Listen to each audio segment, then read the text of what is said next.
বদর ওহুদ প্রান্তরে কোরআন নিয়ে অন্তরে জীবন যারা করেছিল দান, এই হাজার বছর পরে আজ সেই কোরআনের তরে আমার গান তাদের পথে করছে আহ্বান।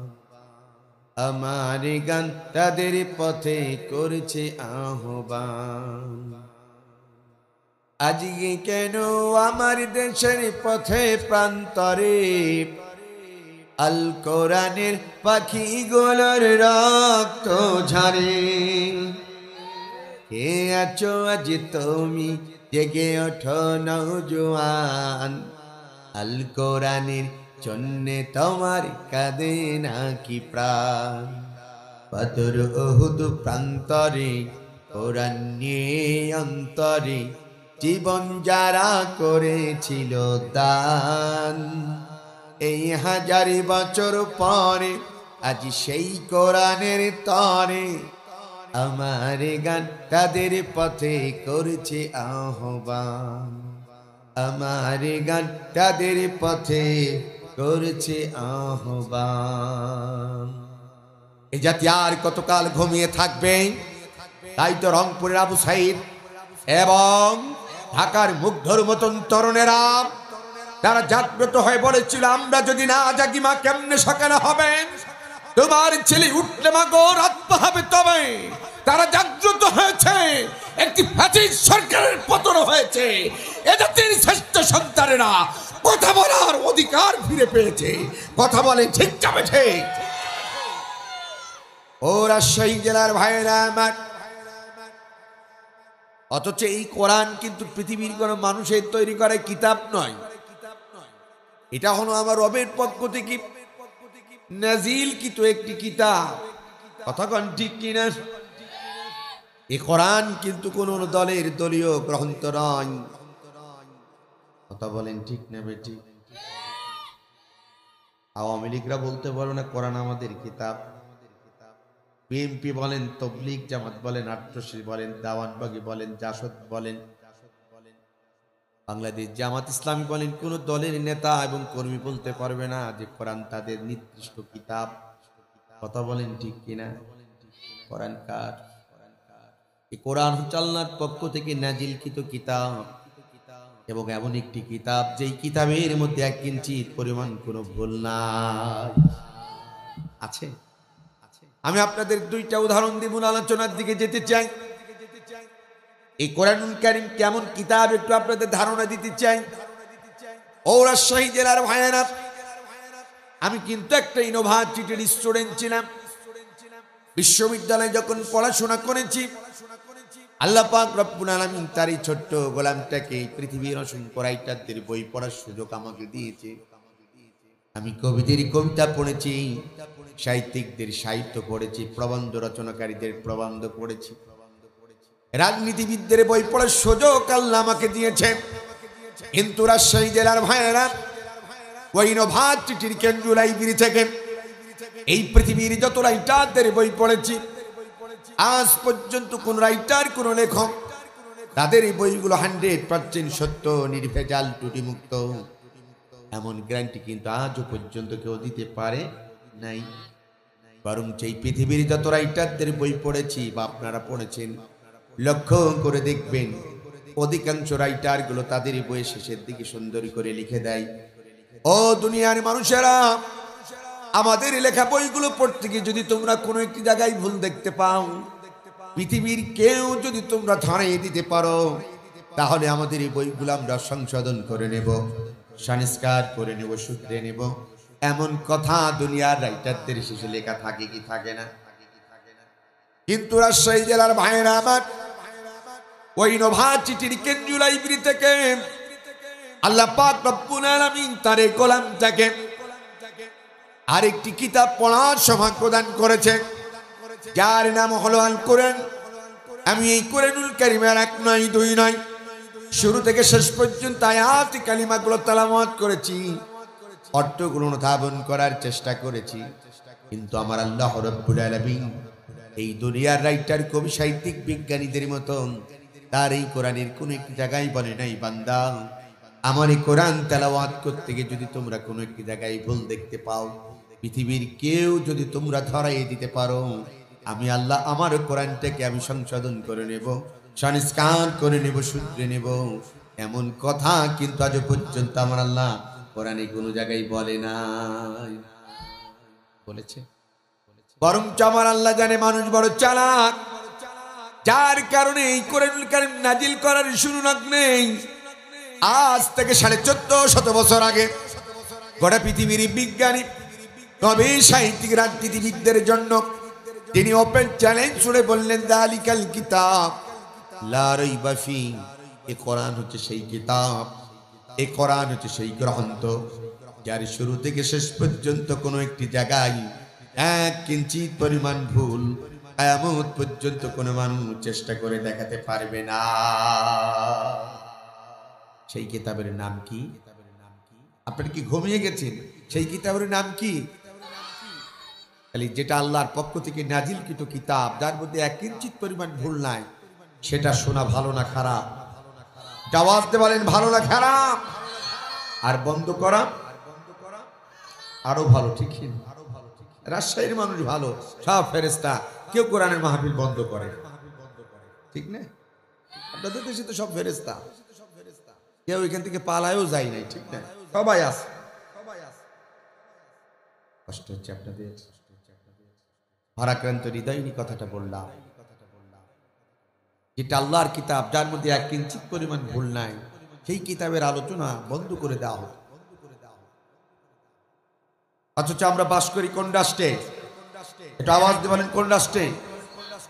বাংলাদেশে যে দেশে 90% মুসলমান, যে দেশে মসজিদে মুয়াজ্জিন আযান না দিলে জাতির সকালে ঘুম ভাঙে না, যে দেশে মসজিদে মুয়াজ্জিন আযানের ধামনির মধ্য দিয়ে এ জাতি সারা নামাজ পড়ে রাতের বেলায় ঘুমাতে যায়, যে দেশের চরণভূমিতে শুয়ে আছে শাহজালাল, যে দেশের চরণভূমিতে শুয়ে আছে খানজাহান, যে দেশের চরণভূমিতে শুয়ে আছে হাজী শরীয়তুল্লাহ, যে দেশে 3.5 লক্ষ মসজিদ রয়েছে, হাজার হাজার মাদ্রাসা রয়েছে, হাজার হাজার উলামা হযরত রয়েছেন, সে দেশে আল্লাহর কোরআনের মাহফিলগুলোকে বন্ধ করে দেওয়া হতো, 144 আইন জারি করা হতো। কথা বলে ঠিক কিনা? এর থেকে দুঃখ আর হৃদয় বিদারক কথা কিছু হতে পারে? তবু আমরা নীরব বিপ্লবে চোখের পানি ছেড়ে কেঁদেছি। কথা বলেন ঠিক না বেঠিক? অনেক সময় প্রতিবাদটুকু করতে পারি নাই। কথা বলেন ঠিক না? এই জন্য এই মাজলুমের অসাহিত্য দেখে আল্লাহ বললেন, ধৈর্য ধর। আল্লাহ কি বলেছিলেন আমাদের? সবর কর, ধৈর্য ধর, আমি তোদেরকে একদিন বিজয় দেবো ইনশাআল্লাহ। আল্লাহ ছাড় দেয় কিন্তু ছেড়ে দেয় না, ঠিক কিনা বলেন? পৃথিবীর ইতিহাসের দিকে তাকান, এই যুগে যুগে যত স্বৈরাচার আবির্ভাব হয়েছে, যত স্বৈরাচার পৃথিবীতে এসেছে, আল্লাহ তাদেরকে কিছুদিন ছাড় দিয়েছে কিন্তু তাদেরকে ছেড়ে দেয় না। কথা বলেন না কেন? ঠিক না ঠিক? ফেরাউনকে ছেড়ে দেয় নাই, নমরুদকে ছেড়ে দেয় নাই, আবু জেহেলকে ছেড়ে দেয় নাই। বর্তমান যারা স্বৈরাচারী করেছে, মানুষের প্রতি জুলুম করেছে, আল্লাহ তাদেরকে বেইজ্জতির সাথে বিদায় করেছে। কথা বলেন ঠিক? মুসলমান এমনও বেইজ্জতি, তাই না? যে বাড়া ভাত, রান্না করা ভাত পর্যন্ত খেতে পারে, ঠিক না ভাই? ঠিক। রান্না করা খাবার কত আয়েশ করে খাবে, সেই খাবারটাও এই কেরামতি সব কার? আপনি আমি কখনো কল্পনা করেছিলাম? আমরা তো ভেবেছিলাম 41, 42, 50 না জানি কত বছর আরো হবে, ঠিক না বেটি? আল্লাহ বলে, বান্দা সবর কর, ইন্নাল্লাহা মাআস সাবিরিন, সবর কর, আমি ধৈর্যশীলদের সাথে আছি। মাকারু ওয়া মাকারুল্লাহ আল্লাহু খায়রুল মাকিরিন। আল্লাহ তাআলা বলেছে, ওরা যত ষড়যন্ত্র করুক না কেন, ওদের কোনো ষড়যন্ত্র আমি আল্লাহর কাছে টিকবে। তাই হয়েছে কিনা? কোরআনের পাখির কথাটা বারবার মনে পড়ে যায়। তিনি একটি কথা বলেছিলেন, মনে আছে আপনাদের? জানি না। তিনি বলতেন, বেশি বাড়াবাড়ি করো না, এমন একটা সময় আসবে ইঁদুরের গর্তের মধ্যেও পালানোর জায়গা পাবা। তিনি বলছেন, বেশি বাড়াবাড়ি করো না, এমন একটা নাড়া দেব, দিল্লি গিয়ে বাবু বাড়ি গিয়ে পড়বা, কথা বলেন ঠিক কিনা? তাদের জায়গা হয়েছে কোথায়? পৃথিবীর কোন রাষ্ট্র তাদেরকে নিতে চায় না। লাস্টে কোরআনের পাখির কথা অনুযায়ী সেই দিল্লি তাদের জায়গা হয়েছে। ঠিক না বেঠিক? ভাইরামা, তাই যে কথাটি বলতে চাই, এই কোরআন নিয়ে কখনো ষড়যন্ত্র করবেন না। পৃথিবীতে যতদিন বেঁচে থাকবেন এই কোরআনকে সম্মান করবেন, ইজ্জত দেবেন, কোরআনওয়ালা মানুষদের সাথে ভালো ব্যবহার করবেন। রাজি আছেন তো আপনারা? হ্যাঁ হ্যাঁ, রাজি আছেন? একটা কথা বলে আবার মূল আলোচনার দিকে যেতে চাই। রাসূল করিম সাল্লাল্লাহু আলাইহি সাল্লামের জামানায়, কার জামানায়? রাসূল করিম সাল্লাল্লাহু আলাইহি সাল্লামের জামানায় আমার ভাইরা আমার, একটা ছেলে খুব ডিস্টার্ব করতো। কি করতো বলেন? নবীজিকে খুব ডিস্টার্ব করতো। আল্লাহ রাসূল সাল্লাল্লাহু আলাইহি ওয়াসাল্লাম, আমার ভাইরা আমার, আল্লাহ পাক রব্বুল আলামিনের নবীকে খুব ডিস্টার্ব করতো ওই ছেলেটা। তার নাম ছিল ওয়ালিদ ইবনে মুগীরা। কি নাম বললাম? ওয়ালিদ ইবনে মুগীরা।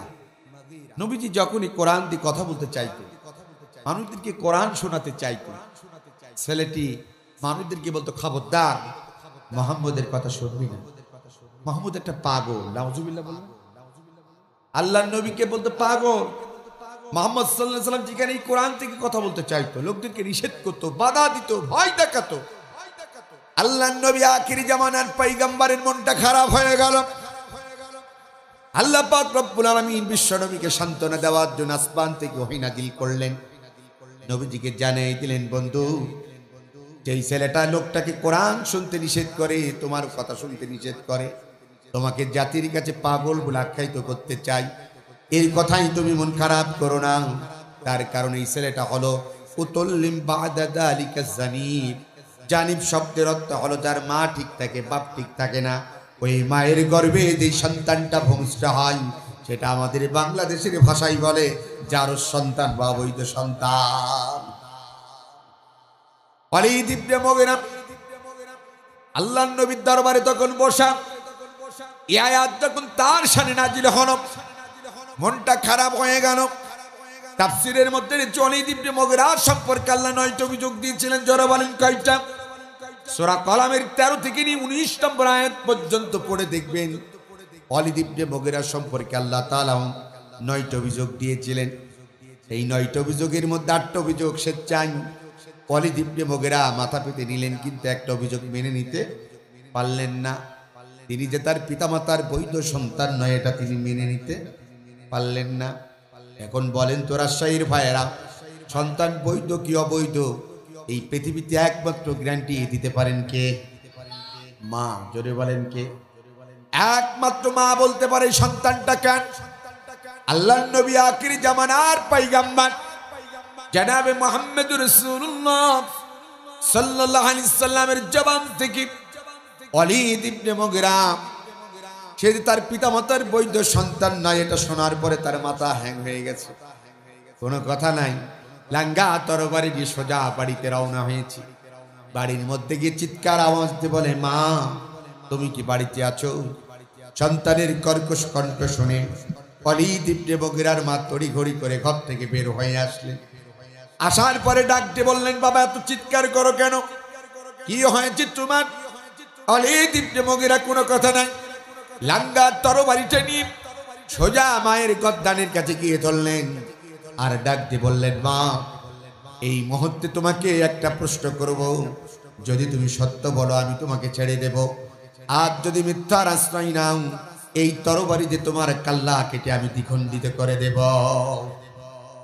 ওয়ালিদ ইবনে মুগীরার মা বলল, কি বলতে চাও বলো, আমি সত্যটাই বলতে চাই।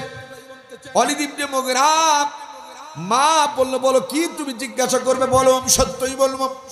ওয়ালিদ ইবনে মুগীরা তখন ডাকতে বলছে, মা এই মক্কায় একটা ছেলে আছে যার নাম হলো মুহাম্মদ, বলেন সাল্লাল্লাহু আলাইহি ওয়াসাল্লাম।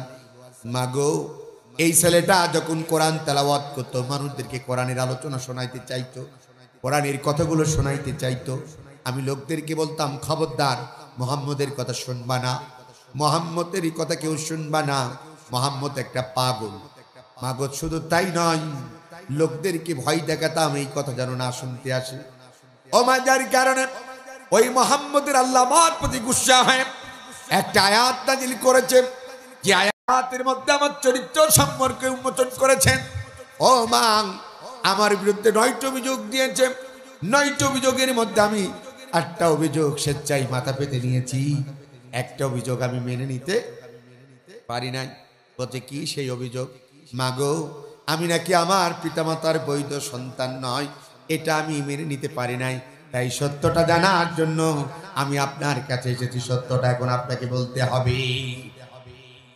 ওয়ালিদ ইবনে মুগিরার মা ডাক দিয়ে বলল, বাবা, এই মুহাম্মদ নামক ছেলেটাকে আমি ছোটবেলা থেকেই চিনি, যাকে এই মক্কার মানুষগুলো নবুয়তের আগে থেকেই তাকে আলামিন বলে ডাকতো, সাদেক বলে ডাকতো, আমানতদার বলে ডাকতো। এই ছেলেটা জীবনে কখনো মিথ্যা কথা বলে নাই, কাউকে মিথ্যা প্রতিশ্রুতি দেয় নাই। ও বাবা, যদি তুমি এই ছেলেটার জবান থেকে শুনে থাকো তুমি তোমার পিতামাতার বৈধ সন্তান নয়, তাহলে মনে রাখবা 100 সত্য। এই কথার মধ্যে 1 কিঞ্চিত পরিমাণ কোনো মিথ্যা নাই। আল্লাহ। ওয়ালিদ ইবনে মুগিরা তিনি একদম নীরব হয়ে গেলেন। বলছে, মা বলো কি? বলছে, হ্যাঁ শুনবি কাহিনী? বলছে, বলো মা। বলছে, শোন, তোর বাপের নাম ছিল মুগিরা। কি নাম বললাম? মুগিরা। মক্কার বিশাল বড় নেতা ছিল। তোর বাবা অসংখ্য সম্পদের মালিক ছিল।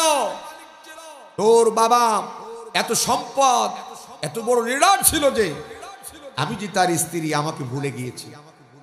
তোর বাবা আমাকে সময় দিত না। তোর বাবা টাকার মোহে পড়ে যে পরনারীর আনন্দ করত। দিনের পর দিন, রাতের পর রাত আমি প্রতীকের মতন পথে বসে থাকতাম তোর বাবার জন্য, কিন্তু তোর বাবা আমাকে মূল্যায়ন করত না, সময় দিত না। বাবারে, আমি তো একটা নারী, আমারও তো একটা যৌবনের চাহিদা ছিল। ও বাবা, তোর বাবা আমাকে সময় না দেওয়ার কারণে তোর বাবার একটা চাকর ছিল। যখনই তোর বাবা আমাকে সময় দিত না, তোর বাবার ওই চাকরটাকে আমি কাছে ডেকে নিতাম, তার সাথে মিলামিশা করতাম, যার ফলশ্রুতিতে এই পৃথিবীতে তুই ভূমিষ্ঠ হয়েছিস। তুই যে তোর পিতামাতার বৈধ সন্তান নয়, ওই মুহাম্মদের জবান থেকে যেটা শুনেছিস এর মধ্যে 1 কিঞ্চিত পরিমাণ কোনো মিথ্যা নাই। ও রাজশাহী জেলার ভাইয়েরা, এই আয়াত দ্বারা এটাই প্রমাণিত হয় যে আল্লাহর নবী কোরআন থেকে কথা বলার কারণে, কোরআনের কথা মানুষদেরকে শুনতে দেওয়ার কারণে লোকদেরকে ওয়ালিদ ইবনে মুগিরা ভয় দেখাতো, মানুষদেরকে শুনতে দিত না। যার কারণে আল্লাহ পাক রব্বুল আলামিন কিয়ামত পর্যন্ত তার চরিত্রটাকে গোটা বিশ্বের মানুষের কাছে উন্মোচন করে দিলেন। মুহাম্মদ সাল্লাল্লাহু আলাইহি সাল্লাম আমার বন্ধু, যে আল্লাহর কোরআন শুনতে লোকদেরকে দেয় না, মানুষদেরকে ভয় দেখায়, তোমাকে পাগল হিসেবে জাতির কাছে আখ্যায়িত করে, তুমি মনে রাখবা ওটা তার পিতামাতার বৈধ সন্তান নয়, তারা হবে তার পিতামাতার অবৈধ সন্তান, যারও সন্তান। কথা কান ঠিক কিনা? এই বাংলাদেশে এই সন্তান আমাদের দেশে আছে। কোরআনের মাহফিল বন্ধ টন্ধ করে না, আছে? হ্যাঁ হ্যাঁ, আমার ভাষা কি বুঝেন? আমি মনে করি যেহেতু নবুয়তের খাতমে নবুয়ত শেষ হয়ে গেছে আমার নবীর মধ্য দিয়ে, আমার নবীর ওপর আল্লাহ কোরআন নাজিল করেন, তৎকালীন যুগে ওই চৈত্যের মানুষগুলোকে যে আল্লাহর কোরআন শুনতে দিত না, যারা আল্লাহর নবীর কোরআন শুনতে লোকদেরকে নিষেধ করত, আল্লাহ রাব্বুল আলামিন তার চরিত্র যেমন করে বিশ্বের কাছে উন্মোচন করে দিয়েছিল। আমি আজও মনে করি যারা শাহজালালের পুণ্যভূমিতে, খানজাহানের পুণ্যভূমিতে, হাজী শরীয়তুল্লাহর এই পুণ্যভূমিতে, আলেম উলামার এই পুণ্যভূমিতে যারা আল্লাহর কোরআনের মাহফিল লোকদেরকে শুনতে দেবে না, তারাও হবে ওয়ালিদ ইবনে মুগিরার মতন অবৈধ জারদ সন্তান। কথা বলে ঠিক? আমার ভাইরা, কষ্ট হচ্ছে আপনাদের, মন খারাপ। এই কথাগুলো আমরা বলতাম না, কেন বলছি জানেন? বিগত 17.5 বছর আমাদেরকে অনেক জ্বালাইছে, জ্বালাই নাই? এই কথা বলার স্টেজ থেকে প্রশাসন দিয়ে তাদের পেটাও বাহিনী দিয়ে ধরিয়ে দেওয়া হয়েছে। কথা বলেন ঠিক কিনা? এই জন্য এই কথাগুলো বললাম, সাবধান হয়ে যাবেন। অতীতের পুনরাবৃত্তি আর কখনো বাংলাদেশে যেন না হয়। বুকে 1 বিন্দু রক্ত থাকা পর্যন্ত, দেহে ঈমান থাকা পর্যন্ত আমরা আর বাংলাদেশে কখনো কোরআনের মাহফিল বন্ধ করতে দেব না এবং আমরা ষড়যন্ত্র করব না ইনশাআল্লাহ। জোরে বলেন ইনশাআল্লাহ। কষ্ট হচ্ছে আপনার? এবার আসুন মূল আলোচনার দিকে আমি যেতে চাই। এতক্ষণ কোরআন কেমন কিতাব একটু ধারণা দিলাম, এটা শুনলে কি হয় একটু তার ধারণা দিলাম। এবার মূল আলোচনার দিকে যাব। এদিকে তাকান, আমার দিকে তাকান। আমার হাতে এটার নাম কি একটু বলেন? এটার নাম আজকে আসতে গিয়ে হুজুর আমাকে বলছে, হুজুর এত মাহফিল এই বছর রাজশাহী হয়েছে যা অতীতে কয়েক বছরের মধ্যে হয় নাই। আলহামদুলিল্লাহ বলবেন না? আর একটু আসতে বলেন আলহামদুলিল্লাহ। আর একটু আসতে বলেন আলহামদুলিল্লাহ। তাহলে এটার নাম কি? এই যে কোরআনের মাহফিল হচ্ছে আর আপনারা যান শুনতে, এই কোরআন আল্লাহ তাআলা কেন দুনিয়াতে পাঠিয়েছে এই কথাটা জানা দরকার আমাদের আছে না নাই? কিন্তু আজ বাংলাদেশ নাই, গোটা বিশ্বের মুসলমানেরা এই ইতিহাসটা ভুলে গেছে। কোরআন কেন আল্লাহ পাঠাইছে এটা অনেকেই জানে না, জানা দরকার আছে না? আমাদের দেশে অনেকেই মনে করে কোরআন নাজিল হয়েছে চুমা খাওয়ার জন্য, আছে না নাই? অনেকে মনে করে কোরআন নাজিল হয়েছে শুধু বুকের মধ্যে নিয়ে একটু মহব্বত করার জন্য। অনেকেই মনে করে কোরআন নাজিল হয়েছে তাবিজের কিতাবের জন্য। অনেকেই মনে করে কোরআন নাজিল হয়েছে শুধু ঝাড় ফুকের জন্য। অনেকেই মনে করে কোরআন নাজিল হয়েছে মানুষ মরে যাবে মাথার কাছে খতম করে 14 গোষ্ঠী সহ জান্নাতে ঢুকাই দেব। আসলে কি তাই? আমার দিকে তাকান। আমার আল্লাহ বলছে বান্দা এই পৃথিবীর মধ্যে আমি আল্লাহ পাক রব্বুল আলামিন এই 30 পারা কোরআনুল কারীমকে দুনিয়ার মধ্যে বান্দা চুমা খাওয়ার জন্য পাঠাই নাই, তাবিজের কিতাবের জন্য পাঠাই নাই, ঝাড়ফুঁকের জন্য পাঠাই নাই। মানুষ মরে যাবে শুধু মাথার কাছে খতম পড়ার জন্য আমি আল্লাহ তাআলা দুনিয়াতে কোরআন পাঠাই নাই। আমি আল্লাহ পাক রব্বুল আলামিন এই 30 পারা কোরআনুল কারীমকে দুনিয়ার মধ্যে প্রেরণ করেছি মিনাজ জুলুমাতি ইলান নূর, অন্ধকার থেকে মানুষগুলোকে আলোর পথ দেখানোর জন্য। কথা কার? একটু বলেন কার?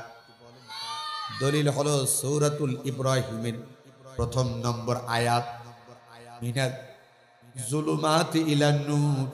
আল্লাহ বললেন আমি কোরআন নাজিল করেছি অন্ধকার থেকে মানুষগুলোকে আলোর পথ দেখানোর জন্য। এবার আমাদেরকে জানতে হবে এই কোরআনের বিধান মানলে মানুষের লাভ হয় না ক্ষতি হয়, সওয়াব হয় না গুনাহ হয়? ও রাজশাহী জেলার ভাইরা আমার দিকে তাকান। আমার আল্লাহ রাব্বুল আলামিন কি বলে? আমার আল্লাহ বলছে দুনিয়ার মানুষেরা আমি আল্লাহ পাক রব্বুল আলামিন যেই 30 পারা কোরআনুল কারীমকে দুনিয়ার মধ্যে প্রেরণ করেছি বান্দা, আমার এই কোরআনের বিধান যদি তুমি ব্যক্তিগত জীবনে, পারিবারিক জীবনে, সামাজিক জীবনে, রাজনৈতিক জীবনে, আন্তর্জাতিক পরিমণ্ডলে আমার এই কোরআনের বিধান যদি তোমরা মেনে নাও তোমাদের কি লাভ হবে তোমরা শুনে যাও। আল্লাহ রাব্বুল আলামিন লাভের কথাটা বললেন সূরাতুল বাকারার 38 নম্বর আয়াতের মধ্যে। আল্লাহ জানিয়ে দিলেন ফামান তাবিয়া হুদায়া ফালা খাউফুন আলাইহিম ওয়ালা হুম ইয়াহজানুন। আল্লাহু আকবার। আল্লাহ রাব্বুল আলামিন বলেন ও দুনিয়ার মানুষেরা আমি আল্লাহ পাক রব্বুল আলামিন যেই 30 পারা কোরআনুল কারীমকে দুনিয়ার মধ্যে প্রেরণ করেছি বান্দা, আমার এই কোরআনের বিধান যদি তোমরা মেনে নাও আমি আল্লাহ তাআলা তোমাদেরকে গ্যারান্টি দিলাম এই দুনিয়ার মধ্যে তোমাদের কোনো চিন্তা থাকবে না, টেনশন থাকবে না, তোমরা চিন্তা মুক্ত টেনশন মুক্ত সমাজে বাস করবা। কার বিধান মানলে? বলেন কার বিধান? চিন্তা মুক্ত থাকা যায় কার বিধান? কিন্তু আমরা মানি কার? কার বিধান মানি? আল্লাহ। এখন তো আমরা শান্তি খুঁজি কেউ অ্যারিস্টটলের মতাদর্শ, আমরা শান্তি খুঁজি লেনিনের আদর্শে, আমরা শান্তি খুঁজি প্লেটোর মতাদর্শে, আমরা শান্তি খুঁজি কারোর বাবার আদর্শে, আমরা শান্তি খুঁজি কারোর স্বামীর আদর্শে, আমরা শান্তি খুঁজি কারোর চেতনার মধ্যে। আমরা শান্তি খুঁজি মানুষের তৈরি আইনের মধ্যে, কথা বলে ঠিক কিনা? কিন্তু রাজশাহী জেলার ভাইরা এই পৃথিবীতে অ্যারিস্টটল বলেন, প্লেটো বলেন, কার্ল মার্কস বলেন, লেনিন বলেন, আর কারোর বাবা বলেন, আর কোন চেতনা বলেন, এইগুলো দিয়ে কোনোদিন দুনিয়াতে শান্তি পাওয়া যায়? কথা কার? একটু আওয়াজ দেন না কেন? কথা কার? দলিল হলো এই কোরআন, সূরাতুল বাকারার 38 নম্বর আয়াত। আল্লাহ বলছে, বান্দা দুনিয়াতে শান্তি পেতে চাও, সুখী হতে চাও, সুন্দর সমাজ, সুন্দর রাষ্ট্র এই জাতিকে উপহার দিতে চাও, তাহলে ফামান তাবিয়া হুদায়া ফালা খাউফুন আলাইহিম ওয়ালা হুম ইয়াহজানুন। বান্দা, তাহলে আমি যে কোরআন নাজিল করেছি সেই কোরআনের বিধান তোমরা মেনে, কথা কি ক্লিয়ার? এই জন্য এদেশের ইসলামপন্থী মানুষেরা একটা স্লোগান দেয়, আপনারা শুনেছেন কিনা জানি না, দেখেন তো এই স্লোগান কোনোদিন শুনেছেন কিনা? এদেশের একদল ইসলামপন্থী মানুষেরা বলে, সব সমস্যার সমাধান। রাজশাহীর মানুষ পরীক্ষায় ফেল করবে এটা আমি কখনোই কল্পনা করতে পারি। বলেন না কেন? সব সমস্যার সমাধান। এই স্লোগান আপনারা শিখবেন কোনতে? 17.5 বছর তো ওই স্লোগান দিয়েছেন। কোন স্লোগান? নেতা কিছু অবৈধ টাকা ইনকাম করেছে, কর্মীদের বলছে এদিকে আয়, আগামীতে চেয়ারম্যানে ভোটে দাঁড়াবো, এই নিয়ে 1000 টাকার নোট দিলাম, 2 লিটার মোটরসাইকেল দিলাম, কালকে গিয়ে রাজশাহী শহর শোডাউন দিবি, আর এদাটা টিকিট দিলাম, অমুক হোটেলে গিয়ে 1 প্যাকেট বিরিয়ানি খাবে। এর বিনিময়ে স্লোগান দেবে। কি স্লোগান? অমুক ভাইয়ের চরিত্র ফুলের মতন পবিত্র, দেখা যায় নামাজ পড়ে না একক, তো গাঁজা খায় সাথে। কথা কই না কেন? 17.5 বছর এই ঘুমবান স্লোগান চলেছে। অথবা নেতা নমিনেশন পাই নাই, বেশি শক্তি আছে, অবৈধ কিছু টাকা আছে, কর্মীদের বলছে এদিকে আয়, কেন্দ্র দৃষ্টি আনার জন্য নিয়ে 2 প্যাকেট বিরিয়ানি দিলাম, যা 2000 টাকা দিলাম, আর 2 লিটার নাই 5 লিটার মোটর সাইকেলে তেল দিলাম, কালকে গিয়ে রাজশাহী শোডাউন দিবি। স্লোগান দিবি। কি স্লোগান? জালো জালো আগুন জালো, অবুক জিনার গদিতে আগুন জ্বালাও একসাথে। কথা কেন নাকি? ভালো স্লোগান তো শেখেন নাই, এখন সময় এসেছে ভালো স্লোগান ওগুলোকে ডাস্টবিনে ছুড়ে ফেলেন। এখন স্লোগান চলবে সব সমস্যার সমাধান। যেটা বলবে না মনে করছি সেটা ওই কাতারের লোক। কোন কাতারের লোক? চুপ কর তুই পাগলা। কোন কাতারের লোক? ওই কাতারের লোক। সব সমস্যার সমাধান দিতে পারে আল কোরআন। হ্যাঁ রাজশাহী জেলার ভাইরা, Islam is the complete code of life. ইসলাম একটি পূর্ণাঙ্গ জীবন ব্যবস্থার নাম। ইন্নাদ-দীনা ইনদাল্লাহিল ইসলাম।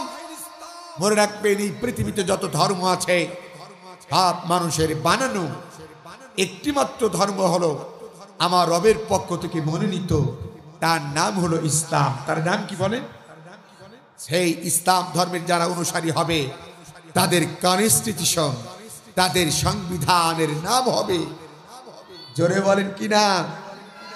আল কোরআন। এটা মানতে রাজি আছেন ইনশাআল্লাহ? এবার আপনাদের নিয়ে আলোচনা করা যায়। এই কোরআন থেকে যারা কথা শুনতে চান তাদের নিয়ে এখন কথা বলবো। যেহেতু আপনাদের কনস্টিটিউশন, সংবিধান আল কোরআন হোক, এটা আপনারা স্বীকৃতি দিতে চান, ঠিক কিনা বলেন? আর যদি কোরআন বাংলাদেশের পার্লামেন্টে থাকতো, আমাদের দেশে চুরি বাড়তো না কমতো? কথা হন না কেন? ধর্ষণ বাড়তো না কমতো? ফোন বাড়তো না কমতো? লুটতরাজ বাড়তো না কমতো? ভোট ডাকাতি বাড়তো না কমতো? মাদক বাড়তো না কমতো? অস্ত্র কারবারি বাড়তো না কমতো? এই কথাগুলো যখন জাতির শ্রেষ্ঠ সন্তানেরা, এই জাতির শ্রেষ্ঠ সন্তানগুলো যখন মানুষদেরকে বোঝাতে চায়, বলতে চায় যে দেশ থেকে যদি ধর্ষণ বন্ধ করতে চাও, খুন বন্ধ করতে চাও, গুম বন্ধ করতে চাও, চাঁদাবাজি বন্ধ করতে চাও, টেন্ডারবাজি বন্ধ করতে চাও, মাদক বন্ধ করতে চাও, তাহলে আল্লাহর কোরআন থেকে বাংলার পার্লামেন্টে নিয়ে যাও।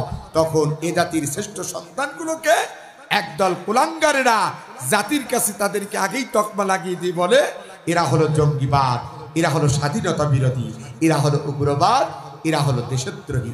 কতক্ষণ ঠিক কি? আসলে কি তাই? কতক্ষণ মিথ্যা তহমত দিয়ে ভালো মানুষগুলোকে, জাতিকে অনেক দূরে রাখা হতো। কথা বলেন ঠিক না বেঠিক?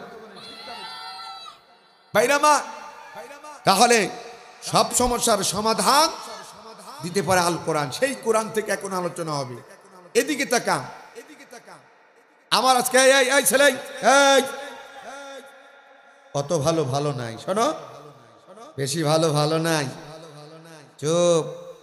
আমি বুঝি তোমাদের ধান্দা, চুপ করো, অনেক হয়েছে সব কিন্তু রেকর্ড হচ্ছে। কে কে কে দুষ্টামি করছো সব ক্যামেরায়, কিন্তু অনেক জায়গায় সিসি ক্যামেরা লাগানো গেছে। তোমার এই চরিত্র যদি তোমার আব্বা আম্মা দেখে তোমার পিটাবে। অতএব সাবধান। ছেলে খুব ভালো কিন্তু একটু আবেগী। এখনকার পোলাপান একটু কি আবেগী বেশি। আল্লাহ ওদেরকে হায়াতের তৈয়বা দান করুক পারে না। আমি আল্লাহ এই তরুণ প্রজন্মদেরকে তুমি খালিদ বিন ওয়ালিদের মতন ইসলামের মধ্যে কবুল করে না পারে না। আসুন এবার আমি মূল আলোচনার দিকে যাই। আমি আজকে যে সাবজেক্ট নিয়ে আলোচনা করব, এদিকে তাকান, এদিকে তাকান। এখন কোরআন থেকে কথা বলার চেষ্টা করব, তাফসীর হবে। এখন আমি যে সাবজেক্ট নিয়ে আলোচনা করব এটা হলো মহাগ্রন্থ আল কোরআনুল কারীমের সূরা নাহালের 90 নম্বর আয়াত। কত নম্বর আয়াত? কোন সূরা? নাহাল। নাম শুনেছেন কখন? সূরা নাহাল। নাহাল শব্দের অর্থ কি কেউ কি বলতে পারবেন? মাশাআল্লাহ, বাবাজি বলে দিয়েছেন মধু। মধু চেনে? মধু কি করে বলেন তো? খায় না মাখে? মধু কি করে? নবী করিম সাল্লাল্লাহু আলাইহি সাল্লাম বলছেন মধু হচ্ছে সকল রোগের শেফা। সকল রোগের কি শেফা? এই মধু সেবন করবেন। এই মধু মানুষের রোগ প্রতিরোধ ক্ষমতা করে, বৃদ্ধি করে। কিন্তু আমাদের দেশের মানুষ ভালো জিনিস খায় না। কেন খায় না? তার কারণ যেই জিনিসের কদর বেশি তার ভেজালও বেশি। আমাদের দেশে যেই জিনিস দামি বেশি, কদর বেশি, সেই জিনিসের ভেজাল বেশি। কথা বলেন ঠিক না বেঠিক? এখনকার যুবকেরা তো ভালো জিনিস খায় না, যার কারণে 3 দিন পরে বউ চলে যায়। ঠিক না বেঠিক? 4 দিন পরে দেখা যায় কার্টুনের মতন করে হাঁটে। তার মানে তারা কি খায় বুঝতে তো পারছেন। ওই দাদা বাবুর দেশ থেকে আসে বোতল, নাম কি? ফ্যান্সিডি। তার ডাল নামে চেনে অনেক। রাজশাহীতে মনে হয় না, আর নয় ওই যে ওই আর এক প্রতিবেশী রাষ্ট্র থেকে পাঠায় গুটি, তার নাম বাবা, ইয়াবা। কি নাম? ইয়াবা, বাবা। আর না আমাদের দেশের যুবক খাই কলকি, আর না আমাদের দেশের যুবক খাই বোতল। ভালো জিনিস খাই। মাদকের মধ্যে কোনো সুফল নেই, সব কুফল। যুবক, তোমাদের দুটি পায়ে হাত থেকে বলছি, তোমরা আগামী দিনের ভবিষ্যৎ। তুমি তোমার পিতামাতার একজন স্বপ্ন, তোমাকে তোমার পিতামাতা নিয়ে স্বপ্ন দেখে, এ জাতি তোমাদেরকে নিয়ে স্বপ্ন দেখে। তোমাদের এই স্বপ্নকে বুলন্ডিত করার জন্য যারা এই সমাজের মধ্যে তোমাদের হাতে মাদক তুলে দেয়, যারা মাদকের সাম্রাজ্য করে তোলে, তাদের বিরুদ্ধে দুর্গ আন্দোলন করে তোলার এখন সময় এসেছে। কথা বলে ঠিক কি? এই মাইকালা ভাই, আমি যত সাউন্ড জোরে কথা বলি তত তুমি সাউন্ড কমাও, সাউন্ড বাড়াও। এখন যুগ জামানা ভালো, সাউন্ড আর কমানোর দরকার, একটু বাড়াই দাও, একটু বাড়াও। শোনা, একটু বাড়াও, একটু বাড়াও। কষ্ট হচ্ছে কিন্তু। এদিকে তাকা। খালি মাদকের কি নাই? কোনো সুফল নাই, সব কুফল। দেখেন তো আমার দিকে তাকান। মাদক যারা সেবন করে দেখবেন সুন্দর চেহারার মধ্যে থেকে দিন দিন নূর কমে যায়, দাঁতগুলো পড়ে যায়, চুলগুলো পড়ে যায়। কয়েকদিন পরে দেখা যায় চোখে কম দেখে, হাত প্যারালাইসিস হয়ে গেছে, কার্টুনের মতন করে হাঁটি। কয়েকদিন পরে দেখা যায় সুন্দরী বউটা পাশের বাড়ি মন্টু মিয়া হাত ধরে নিয়ে চলে যায়, তাও ঠেকাতে পারে। কতক্ষণ? এই মাদক যারা সেবন করে তারা সমাজের বোঝা, রাষ্ট্রের বোঝা, পরিবারের বোঝা। ঠিকটা বেঠি? আজকে এই বাংলাদেশে রাজশাহী বিশ্ববিদ্যালয়ে একটা ছেলে হত্যা হয়েছিল, নাম ছিল ফারুক। এই ছেলেটি হত্যা হওয়ার পরে সারা বাংলাদেশের চেরোনি অভিযানের নাম দিয়ে হাজার হাজার ইসলামপন্থী মানুষদেরকে, বিরোধী মতের মানুষদেরকে, তাদেরকে ধরে ধরে জেলখানায় তারা ভরে রেখেছিল। যারা জিরো টলারেন্স আনতে চেয়েছিল, বিরোধী মতের কোন মানুষদেরকে বাহিরে রাখবে না, সবগুলোকে জেলের মধ্যে ঢুকিয়ে রাখবে, কিন্তু তারা বাংলাদেশ থেকে মাদক বন্ধ করতে পারে না। কথা বলেন ঠিক? মাদককে জিরো টলারেন্স আনতেও পারে না, বরঞ্চ মাদক বন্ধ করবে কি, মাদকের সাম্রাজ্য করে তুলেছিল এই রাজশাহী সহ গোটা বাংলাদেশের ম্যাক্সিমাম শহরগুলোতে তারা। ঠিকটা বেটি? এরা কারা জাতি চেনে না? তাদের চেনেন না আপনারা? ওদেরকে ধরিয়ে দিতে হবে। এখন সময় এসেছে। কোন নিরপরাধ মানুষদেরকে আমরা ধরাই দিতে চাই না। এখন একটা অপারেশন চলতেছে, নাম হচ্ছে ডেভিল হ্যান্ড। কি নাম বললাম? শয়তান ধরো। কি ধরো? আমি তো মনে করি শয়তান তারা যারা মাদকের গডফাদার, যারা অস্ত্র কারবারি, যারা মাঠ দখলদারিত্ব করে, যারা পেশি শক্তি খাটিয়ে দিনের ভোট রাতে করে, এদেরকে ধরিয়ে দেওয়ার এখনই সময়। কথা বলেন ঠিক তবে ঠিক? ওদেরকে ছেড়ে দেওয়া যাবে? যাবে? আল্লাহ নারাজ হবে, ঠিক কিনা? এই যে আসতে গিয়ে দেখলাম আজকে সাহেব ভাই, ওনার বাবা দুনিয়া থেকে চলে গেছে। ওনার বাবা একজন ভালো মানুষ ছিল। ওনার এক ভাইকে বৈষম্য বিরোধী ছাত্র আন্দোলনের সময় গুলি করেছে, আপনারা জানেন মনে হয়? জানেন এটা? এখনো পর্যন্ত গুলি তার শরীরের মধ্যে আছে। এই রাজশাহীতে অসংখ্য কলিজার টুকরা সন্তানদেরকে তুলে নিয়ে তাদের পায়ের মধ্যে গুলি করা হয়েছে। এই যে চাঁপাইনবাবগঞ্জের আবু জহর নামে একটি ছেলে, তাকে তুলে নিয়ে সে রাস্তার মধ্যে বন্ধুর যুদ্ধের নাটক সাজিয়ে হত্যা করা হয়েছে। কথা বলেন ঠিক কিনা? অতএব যারা এই কাজগুলো করেছে তাদেরকে ছেড়ে দেওয়া যাবে? তাহলে নাহাল আজকে আলোচনা হবে কোন সূরা? ওই যে ওয়াজ মনে আছে কোন সূরা? নাহাল। কত নম্বর আয়াত? 90 নম্বর আয়াত। এদিকে তাকান, একটু মিলাইনি। এই 90 নম্বর আয়াত, যে আয়াতটা এতটা ইম্পর্টেন্ট, যার কারণে ওমর ইবনুল আব্দুল আজিজ নাম শুনেছেন? এই ওমর ইবনুল আব্দুল আজিজের জামানা থেকে তার জামানায় ইমামদেরকে জুম্মার নামাজের দিন সানি খুতবার মধ্যে এই আয়াতটা তেলাওয়াত করা বাধ্যতামূলক করে দিয়েছে। যে আয়াতটা আজও আমাদের দেশে অনেক মসজিদে ইমাম সাহেবগণ খুতবার মধ্যে তেলাওয়াত করে। দেখেন তো এই আয়াতটা মেলে কিনা, কোনোদিন শুনেছেন কিনা? আয়াতটা হলো এই, আউযু বিল্লাহি মিনাশ শাইতানির রাজিম, বিসমিল্লাহির রহমানির রহিম, ইন্নাল্লাহা ইয়া'মুরু বিল আদলি ওয়াল ইহসান ওয়া ইতা'i যিল কুরবা ওয়া ইয়ানহা আনিল ফাহশাই ওয়াল মুনকারি ওয়াল বাগই ইয়াইযুকুম লাআল্লাকুম তাযাক্কারুন। সাদাকাল্লাহুল আযীম। এই আয়াতকে আপনারা কোনোদিন শুনেছেন? কারা কারা শুনেছেন হাত তোলেন তো দেখি। শুনেছেন? একটু কথা বলবেন, হাত তোলেন। শুনেছেন? কোথায় শুনেছেন? কোথায়? জুম্মার নামাজে ইমাম সাহেব তেলাওয়াত করতে হাত নামা শুনেছেন তো? কিন্তু আয়াতটা শুনেছে, কিন্তু আমাদের দেশের মানুষ এই আয়াতের আমল করে না।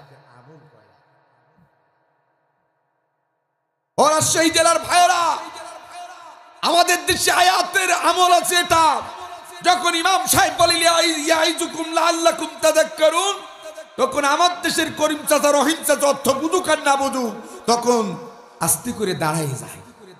তার মানে চাচা এতটুকু বুঝেছে, এখন খুতবা শেষ, নামাজ কি হবে? শুরু হবে। ঠিকটা বেঠি?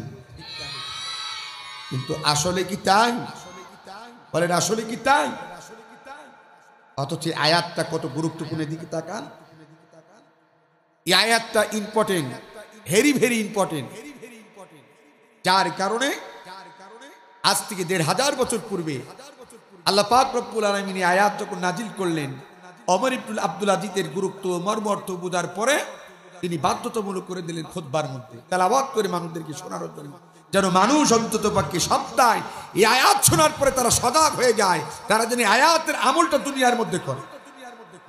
আর এই আয়াত নবী করিম সাল্লাল্লাহু আলাইহি সাল্লাম বলছেন, এই সূরা নাহলের 90 নম্বর আয়াতের আলোকে যদি কোনো মানুষ দুনিয়াতে চলতো তাহলে সে দুনিয়ার মধ্যে সোনার মানুষে পরিণত হতো। সুবহানাল্লাহ বলবেন না?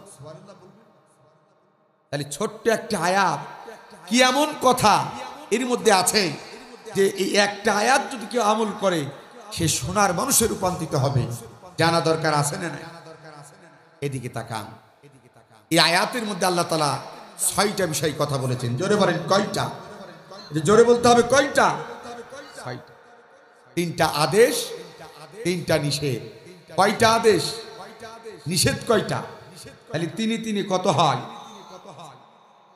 সেই 3টা আদেশ আর 3টা নিষেধ নিয়ে এখন আমার মূল আলোচনা আজকে ইনশাআল্লাহ। 1 নম্বর আমার দিকে তাকান। আউযু বিল্লাহি মিনাশ শাইতানির রাজীম। বিসমিল্লাহির রহমানির রহিম। ইন্নাল্লাহা ইয়া'মুরু বিল আদলি। 1 নম্বর আল্লাহ তাআলা বলেন, ও দুনিয়ার মানুষেরা এদিকে তাকান, একটু কান খাড়া করে শুনুন, ভালো লাগবে ইনশাআল্লাহ। 1 নম্বর আল্লাহ তাআলা বলেন, ও দুনিয়ার মানুষেরা, নিশ্চয় আমি আল্লাহ পাক রব্বুল আলামিন তোমাদেরকে এই দুনিয়ার মধ্যে ন্যায় বিচার, সত্য বিচার, হক বিচার করার জন্য দুনিয়াতে পাঠিয়েছি। সুবহানাল্লাহ বলবেন না? কথা কার? কিন্তু এই আয়াত দ্বারা আমরা জুম্মার নামাজে স্বাধীনতার 54টি বছর পার হয়ে যায়। ইমামের কাছ থেকে এই আয়াত দ্বারা আমরা সপ্তাহে একদিন শুনি। এই আয়াতের আলোকে আমাদের জীবন করতে পেরেছি। আমাদের দেশে কি ন্যায় বিচার আছে? বলেন আছে? রাজশাহী জেলার ভাইয়েরা, এই আয়াত বঙ্গভবনের তেলাওয়াত হয়েছে, এই আয়াত গণভবনের তেলাওয়াত হয়েছে, এই আয়াত জাতীয় মসজিদে ইমাম সাহেব তেলাওয়াত করেছে, এই আয়াত বাংলাদেশের 550টি ডিজিটাল মসজিদে তেলাওয়াত হয়েছে, এই আয়াত আমার আপনার জামে মসজিদগুলোতে ইমাম সাহেব খুতবার মধ্যে তেলাওয়াত করেছে। কিন্তু এই আয়াতের আমল আমাদের দেশে, যদি আমাদের দেশে এই আয়াতের আমল যদি থাকতো, 1 নম্বর আল্লাহ তাআলা বললেন, ইন্নাল্লাহা ইয়া'মুরু বিল আদলি। নিশ্চয় আমি আল্লাহ পাক রব্বুল আলামিন তোমাদেরকে এই দুনিয়ার মধ্যে ন্যায় বিচার, হক বিচার, সত্য বিচার করার জন্য পাঠিয়েছি। যদি আমাদের দেশে এই সত্য বিচার, হক বিচার যদি থাকতো, 17.5 বছর কোন স্বৈরাচার এত মানুষ হত্যা গুম করে কোনোদিন পার পেত না। যদি ন্যায় বিচার আমাদের দেশে, যদি ন্যায় বিচার প্রতিষ্ঠা থাকতো, কোরআনের পাখি আল্লামা দেলাওয়ার হোসেন সাঈদীর মতন মানুষকে 13টি বছর মিথ্যার মামলার বোঝা নিয়ে জেলখানার মধ্যে তাকে কারারুদ্ধ হতে হতো না। কথা কন ঠিক কিনা? অথচ আল্লাহ পাক রব্বুল আলামিন আজ থেকে 1500 বছর পূর্বে এই কুরআনুল কারীমের মধ্যে আল্লাহ পাক রব্বুল আলামিন গোটা বিশ্বের মানুষদেরকে জানিয়ে দিয়েছিলেন, ও দুনিয়ার মানুষেরা, আমি আল্লাহ পাক রব্বুল আলামিন তোমাদেরকে দুনিয়ার মধ্যে ন্যায় বিচার, সত্য বিচার, হক বিচার করার জন্য প্রেরণ করেছি। আমার ভাইরা, আমার 1500 বছর পূর্বে আল্লাহ এই আয়াত নাযিল করে গোটা বিশ্বের মানুষদেরকে সতর্ক করেছেন। কিন্তু পৃথিবীর মধ্যে আমাদের মতন মানুষেরা এই আয়াত পড়ার পরে, এই আয়াত শোনার পরে তারা আমল দুনিয়াতে করে না। করেছে? অথচ ন্যায় বিচারের মর্যাদা আছে না নাই? আছে না? আল্লাহর নবী আখিরি জামানার পয়গম্বর, তিনি বলছেন, দুনিয়ার মানুষেরা, যেদিন কিয়ামত সংঘটিত হবে, সূর্যটা মাথার 1 বিগত মাথার উপরে আসবে, মানুষের মাথার মগজগুলো যখন টকবক টকবক করে ফুটবে, মাটিগুলো পুড়ে যখন তামা হয়ে যাবে, মানুষগুলো যখন দিক বিদিক হয়ে ছোটাছুটি করবে, আমার নবী তখন বলতেছেন, ওই দিন আল্লাহ পাক রব্বুল আলামিন এই পৃথিবীর মধ্যে কোনো ছায়া রাখবে না, সব ছায়াগুলো দুনিয়ার মধ্যে থেকে আল্লাহ ধ্বংস করে দেবে। কিন্তু নবীজি বলতেন, সেই দিন একটা মাত্র ছায়া থাকবে। ধরে বলেন কয়টা? একটা মাত্র ছায়া দুনিয়ার মধ্যে থাকবে। আল্লাহর নবী বলতেন, সেই ছায়াটা হলো আল্লাহ রাব্বুল আলামিনের আরশে আজিমের ছায়া। নবী বলতেছেন, এই আল্লাহর আরশে আজিমের ছায়া ব্যতীত আর পৃথিবীতে কোনো ছায়া থাকবে না। ওই দিনে আল্লাহর আরশ আজিমের নিচে আল্লাহ যাদেরকে স্পেশাল ভাবে বসার সুযোগ দান করবে তারা হবে 7 শ্রেণীর ব্যক্তি। জোরে বলেন কয় শ্রেণীর ব্যক্তি? এই 7 শ্রেণীর মানুষ ব্যতীত আল্লাহর আরশ আজিমের নিচে কাউকে ছায়া দান করবে না। এদের মধ্যে 1 নাম্বার, আল্লাহ যাদেরকে সর্বপ্রথম আল্লাহর আরশে আজিমের নিচে ছায়া দান করবে, নবীজি বলছেন তারা হবে ইমামুল আদিল।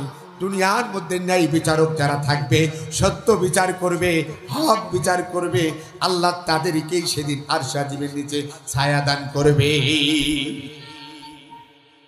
বলেন আমাদের দেশের শাসক যারা, এত সুন্দর মর্যাদা থাকার পরেও তারা কি ন্যায় বিচার প্রতিষ্ঠা করেছিল? 90% মুসলমানের দেশে আজ যদি একাংশ বিচারকেরা মুসলমান, এরপর আমার দেশে হক বিচার হতো না, ন্যায় বিচার হতো না, হতো স্বজনপ্রীতি, নাই দলীয়করণ, নাই আত্মীয়করণ। কথা বলেন ঠিক কিনা? দেখেন আমার দিকে, কি করণ? হয় দলীয়, নাই স্বজনপ্রীতি, নাই কি আত্মীয়করণ। স্বাধীনতার 54 বছর হয়ে গেল, এর বেড়াজাল থেকে আমরা বের হতে পারি না। চোর ধরা পড়ে, কি ধরা পড়ে বলেন? এমপি সাহেব ফোন দেয় ওসি স্যারকে, ওসি বেটা তুই জানিস ওটা কে? ভাই স্যার আমি তো চিনি না, কিন্তু স্যার গরু সহ ধরা পড়ে। কি সহ? ভাই ওটা আমার দলের অমুক নেতা, তুই গরু শুদ্ধ ছেড়িনি। আছে না? না। এমপি সাহেব ফোন দিয়ে বলে, ওসে তুই কি জানিস কাকে ধরছিস? ভাই স্যার একজন অস্ত্র কারবারি, অস্ত্র শুদ্ধ। ভাই থাম বেটা, ওটা অমুক চেয়ারম্যানের ভাতিজা। ভাই স্যার অস্ত্র সহ, ভাই অস্ত্র শুদ্ধ ছেড়ে দে। এমপি সাহেব ফোন দিয়ে বলে, ওসি সাহেব কাউকে গ্রেপ্তার করেছে? জি স্যার, হোটেলে নারী সহ পাওয়া গেছে। ভাই তুমি চেনো ওটা কে? ওটা আমার দলের অমুক নেতা। ভাই স্যার নারী সহ ধরা পড়েছে, কি করবো? ভাই সিসি ক্যামেরায় রেকর্ড আছে, ভাই নারী শুদ্ধ ছেড়ে। নারী শুদ্ধ কে? কতক্ষণ না কেন আছে না? নাই। এই বাংলাদেশের স্বাধীনতা 54 বছর পর হয়েছে, আমরা দলীয়করণ, স্বজনপ্রীতি, আত্মীয়করণ হতে বের হতে পারে না। যদি বাংলাদেশে আজকে এই 3টা অপশন বন্ধ থাকতো, আমার দেশ থেকে চুরি করে কেউ বিদেশে পালাতে পারতো না, আমার দেশে কেউ ধর্ষণ করে পার পেত না, আমার দেশে অস্ত্র কারবারি করে কেউ বুক ফুলিয়ে ঘুরে বেড়াতে পারতো না। কথা বলেন ঠিক কিনা? অথচ আল্লাহ পাক রব্বুল আলামিন সূরা নাহাল 90 নম্বর আয়াতের মধ্যে 1000 বছর পূর্বে এদেশের শাসকদেরকে, পৃথিবীর বিচারকদেরকে, মানুষগুলোকে জানিয়ে দিল, ইন্নাল্লাহা ইয়া'মুরু বিল আদলি। শুনে রাখো, নিশ্চয় আমি আল্লাহ পাক রব্বুল আলামিন তোমাদেরকে দুনিয়ার মধ্যে ন্যায় বিচার করার জন্য পাঠিয়েছি। সুবহানাল্লাহ বলবেন না? ও রাজশাহী জেলার ভাইয়েরা, আমাদের নবীর সুপারিশ অনেকে নিতে চান।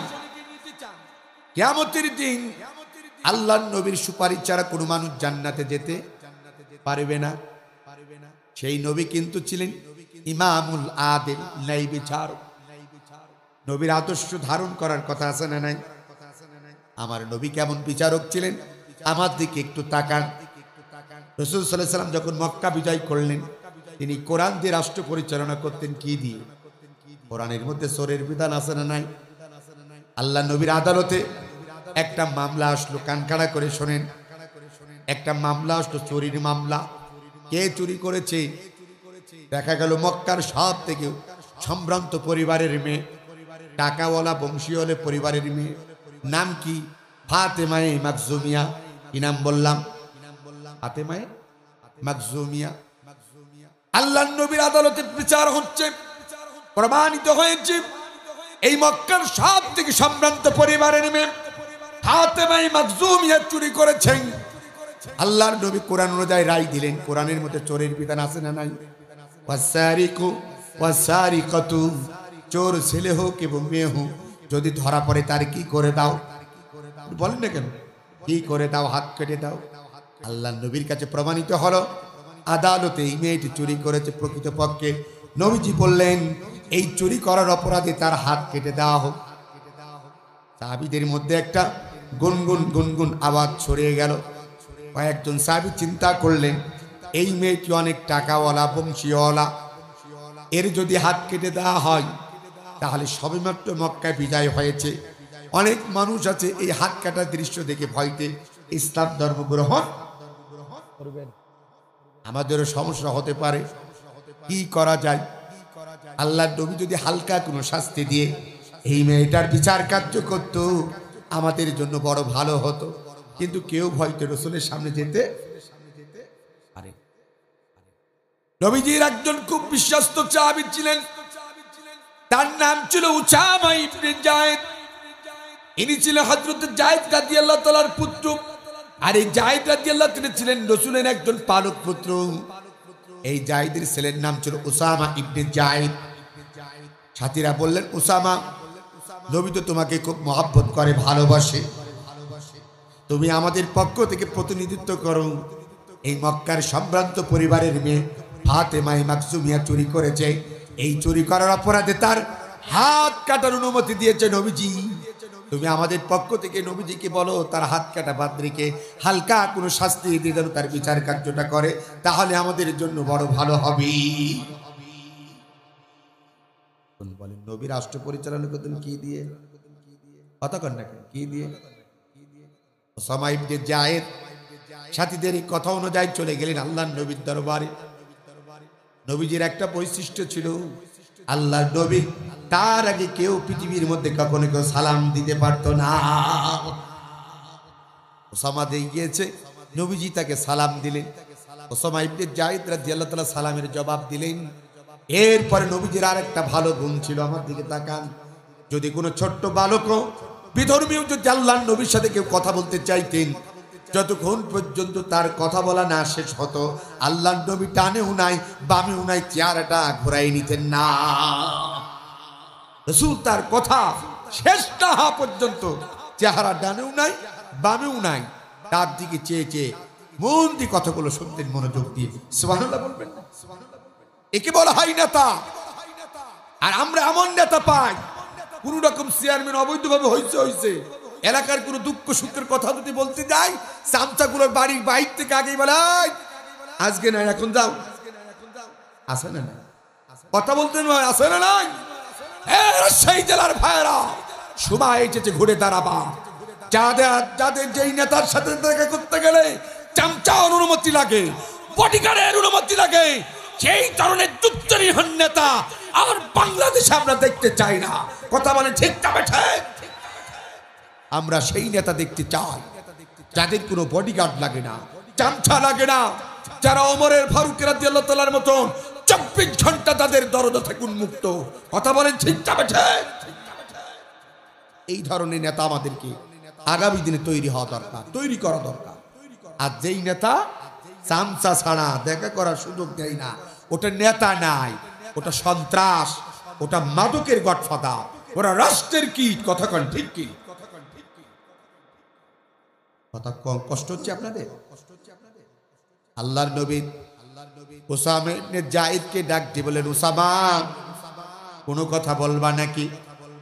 উসামা ইবনে যায়েদ বলেন, ইয়া রাসূলুল্লাহ, ইয়া হাবিবাল্লাহ, একটা কথা বলার জন্য আপনার কাছে এসেছি। আল্লাহর নবী বলেন, উসামা কি কথা বলো? বলছো গো নবীজি, এই মক্কায় একটা সম্ভ্রান্ত পরিবারের মেয়ে চুরি করেছে, নাম হলো ফাতেমা মাকসুমিয়া। ও নবীজি, এই মেয়েটি চুরি করার কারণে আপনি তাকে হাত কাটার অনুমতি দিয়েছেন। আপনি এর হাত কাটা বাদ রেখে যদি হালকা কোনো শাস্তি দিতেন আমাদের জন্য কল্যাণ হতো। মক্কার কিছু সাথীরা এই কথাটা আমাকে আপনার কাছে পৌঁছানোর জন্য বলেছে। নবীজি শোনার সাথে সাথে আমার দিকে তাকান, আল্লাহ নবীর চোখগুলো লাল বর্ণের হয়ে যায়, নবীজির চেহারার মধ্যে একটা লালিমা ভাব দেখা যায় আর আগুন্বিত ভাব দেখা যায়। আল্লাহ নবী ডাক দিল, উসামা, এই কথা তুমি কেমনে বলতে পারলে? ও উসামা, তুমি কি জানো না আমি আল্লাহর নবী কোরআন দিয়ে রাষ্ট্র পরিচালনা করি। এই পৃথিবীতে আমি রাসূলের ইন্তেকালের, আমি রাসূলের আগেও এই পৃথিবীতে আল্লাহ পাক রব্বুল আলামিন অনেক নবী রাসূলদেরকে প্রেরণ করেছে।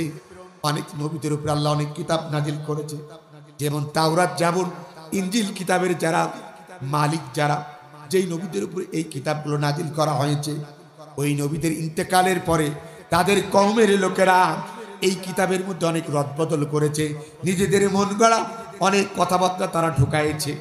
যার কারণে ওই নবীদের ইন্তেকালের পরে আল্লাহ রাব্বুল আলামিন সেই কওমের লোকদের উপর আল্লাহ লানত বর্ষণ করেছে, অভিশাপ দিয়েছে। ওচামা তুমি কি চাও আমি নবী আল্লাহ রাব্বুল আলামিনের কোরআন বাদ দিয়ে মানব রচিত কোনো একটা শাস্তি দিয়ে এর শাস্তিটা কার্যকর করি, আর এর বিনিময়ে আল্লাহ আমার উপরে আসমান থেকে লানত বর্ষণ করুক, এটা কি তুমি চাও? ওসামা ইবনে যায়েদ বললেন, ইয়া রাসূলুল্লাহ, ইয়া হাবিবাল্লাহ, এটা আমি চাই না। তখন আল্লাহর নবী ডাকতে বলেন, ওসামা ইবনে যায়েদ, তাহলে তুমি শুনে রাখো, আজ আমি মুহাম্মদ সাল্লাল্লাহু আলাইহি সাল্লাম এই মক্কার সবথেকে সম্ভ্রান্ত পরিবারের মেয়ে ফাতেমা মাকজুমিয়া কেন, আজ যদি আমার নিজেরই মেয়ে মুহাম্মদ বিনতে ফাতেমা, আজ যদি আমার নিজেরই মেয়ে মুহাম্মদ বিনতে ফাতেমা যদি আমার আদরতে চুরি করার অপরাধে ধরা পড়তো, আমি মুহাম্মদ সাল্লাল্লাহু আলাইহি সাল্লাম এই হাত কাটার আইন থেকে আমি কোনোদিন পিছু পা হতে পারতাম না। আর যদি আমার নিজের মেয়ে উসামা মুহাম্মদ বিনতে ফাতেমা, আমার মেয়ে ফাতেমাও যদি চুরি করতো, আমি তাকে হাত কেটে দিতাম। ও রাজশাহী জেলার ভাইয়েরা, স্বাধীনতার এই 54টি বছর পার হয়েছে, আমার বাংলাদেশে কোন নেতার বাপের সাধ্য আছে যে তার ছেলে যদি চুরি করে তার হাত কাটার ঘোষণা দেবে? এই কথা কারোর অধিকার আছে? কি বলতে পারবে? বরং তো ছেলে যদি চুরি করে, চোরের মার বড় গলা, তাকে বাঁচানোর জন্য বাবা চেষ্টা করে, এরপরে বাঁচানো যখন শেষ হয়ে যায়, তাকে বাপ যদি চেয়ারম্যান থাকে তাকে এমপি বানানো ধান্দা। কতক্ষণ না কে আসলে নাই? চোরের মার কি গলা বলেন না কেন? কি গলা? বড় বড়। আজ আমাদের দেশে গরিবের পোলার বিচার হয় একরকম, ধনীর পোলার বিচার হয় একরকম। ও রাজশাহীবাসী, আমি আল্লাহর কোরআনকে হাতে রেখে শপথ করে বলছি, যদি এদেশে ইসলামী হুকুমত প্রতিষ্ঠিত হয়, কোরআনের রাজ যদি বাংলার পার্লামেন্টে থাকে, এদেশে ধনী আর গরিবের মধ্যে কোনো বিবাদ থাকবে না, সকলের বিচার হবে সম অধিকার, কোনো বৈষম্য থাকবে না। বৈষম্যের বিরুদ্ধের জন্য ইসলাম প্রতিষ্ঠা হয়েছে। কথা বলে ঠিক? কোনো বৈষম্য তৈরি করার জন্য ইসলাম পৃথিবীতে আসে না। আজ আমরা বৈষম্য বিরোধী আন্দোলন, এই যে ছাত্ররা তারা করেছে, বৈষম্যর আরবি শব্দ হলো ইনসাফ। জোরে বলেন কি? ইনসাফ। এই বাংলাদেশে ইনসাফ ছিল না, একজন মেধাবী ছাত্রের মূল্যায়ন ছিল না, একজন ভালো মানুষের কোনো মূল্যায়ন ছিল না। চাকরি জীবনে সৎ থাকলেও তার পদোন্নতি হতো না, বরঞ্চ তাদেরকে চেয়ার কেড়ে নিয়ে ওএসডি করা হতো, বৈষম্য সৃষ্টি করা হতো যদি তাদের দলীয় কেডার যদি না হতো। কথা বলেন ঠিক না ঠিক? যার কারণে এদেশের তরুণেরা, রাজশাহী ওই রংপুরের আবু সাহেব, ঢাকার মুগ্ধর মতন তরুণেরা, তারাই বৈষম্যের বিরুদ্ধে আন্দোলন করে একটি ফ্যাসিস্ট সরকারের পতন ঘটিয়েছে। কথা বলেন ঠিক যাবে? তাহলে এই বাংলাদেশে কোরআনের রাজ থাকলে কৃষিকের ন্যায় বিচার পাওয়া যাবে কি যাবে না?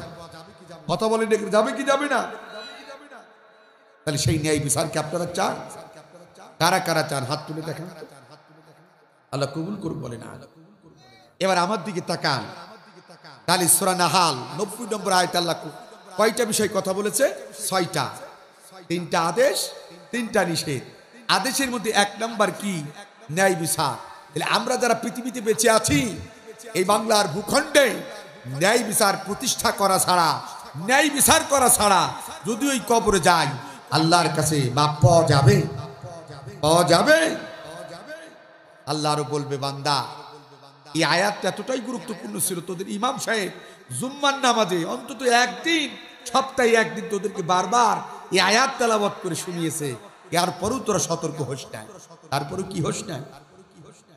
অনেকেই বলতে পারেন, হুজুর নবীদের কথা বাদ দেন, সাহাবীরা ন্যায় বিচার করেছে এমন কোন ইতিহাস আছে থাকলে বলেন।